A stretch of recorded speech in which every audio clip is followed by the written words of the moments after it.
Hello everyone, welcome to our channel. ఈరోజు మనం Kalabhairava temple గురించి తెలుసుకుందాం. కాలభైరవ టెంపుల్స్ చాలా తక్కువగా ఉంటాయండి.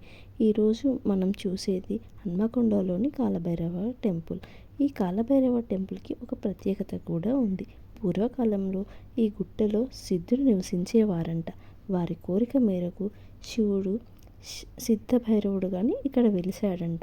సిద్ధుడు నివసించారు కాబట్టి సిద్ధుల గుట్ట అంటారు. శివుడు కాలభైరవుడుగా ఎలా మారాడంటే, శివుడే తన శక్తితో సృష్టించిన విలయంగా కాలభైరవుడు అని చెప్తారు. కాలాన్ని నియంత్రించే శక్తిగా కాలభైరవునికి పేరు.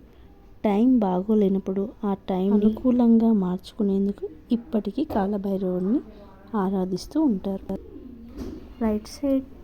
రైట్ సైడ్కి వెళ్తే ఇక్కడ హనుమాన్ ఉంటాడు. చూడండి ఎంత పెద్ద గుట్టలో. లోపల చాలా బాగుంది. కాలభైరవుని యొక్క వాహనం శునకం. శునకం అంటే డాగ్స్ అండి.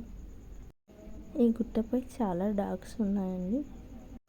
కాలభైరవునికి ఎక్కువగా కూష్మాండ దీపం పెడుతూ ఉంటారండి. ఆ కూష్మాండ దీపం గురించి మనం నెక్స్ట్ వీడియోలో తెలుసుకుందాం. గర్భగుడిలో వీడియో తీయడం అలో లేదండి. ఇది తెలియకుండా తీసుకున్న వీడియో. చూడండి ఆ దేవుడిని. Subscribe our channel. Thanks for your watch.